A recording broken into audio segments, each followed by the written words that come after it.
តើធ្វើដោយមិនដេចទៅយើងអាចលក់ផលិតផលយើងនឹងឲ្យភ្ញៀវក្នុងតម្លៃ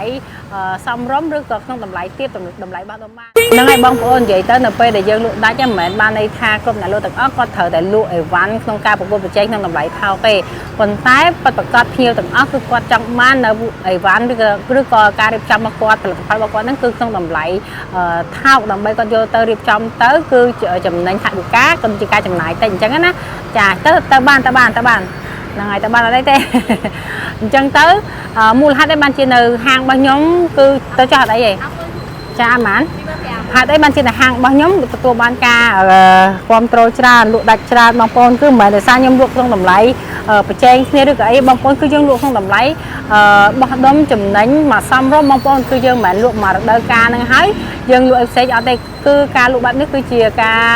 លក់នៅក្នុងហាងខ្ញុំដូចជា brand យើងមួយចឹងគឺយើងលក់ផលិតផលខ្មែរមិនថាគ្រឿងសង្ហារឹមផ្ដៅតុកទូកអីផ្ដៅទេគឺយើងធ្វើយ៉ាងណាច្នៃផលិតផលខ្មែរឲ្យកាន់តែលក់ដាច់មានការទទួលស្គាល់អ្វីដែលសំខាន់ទៀតនោះ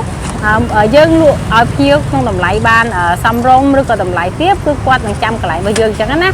ហើយអ្វីដែលសំខាន់តើធ្វើដោយមិនដេចទៅយើងអាចលក់ផលិតផលយើងនឹងឲ្យភ្ញៀវក្នុងតម្លៃសមរម្យឬក៏ក្នុងតម្លៃទាបតម្លៃបោះដុំបានបងប្អូនត្រូវដឹងនៅពេលដែលបងប្អូនយកផលិតផលប្រភពយកមកលក់នឹងក្នុងន័យថាយកមកថ្លៃហើយគឺបងប្អូនគាត់จะលក់ក្នុងតម្លៃថ្លៃអញ្ចឹងយើងត្រូវតែរកផលិតផលរបស់យើងហ្នឹងណាគឺប្រភពដើមបានន័យថាយើងយកផ្ទាល់ពីអ្នកធ្វើផ្ទាល់ឬមួយក៏អ្នកដែលគាត់លក់ក្នុងតម្លៃទាបចំណេញតិចអាហ្នឹងយើងយកមកគឺយើងលក់បានហើយអញ្ចឹងហើយនៅក្នុងហាងរបស់ខ្ញុំគ្រប់ផលិតផលទាំងអស់គឺខ្ញុំជាយាមមែនតើគឺរនៅផលិតផលបោះដុំយកពីអ្នកធ្វើផ្ទាល់អ្វីដែលសំខាន់គឺខ្ញុំលក់ក្នុងតម្លៃចំណេញសមរម្យគឺអត់លក់ក្នុងចំណេញគេថាកាត់ឆៅទេព្រោះភ្ញៀវគាត់មកម្ដងហើយគាត់នឹងចាំកន្លែងយើងអញ្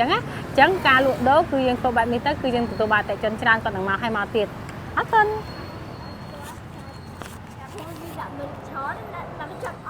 បបប៉ាបបអឺ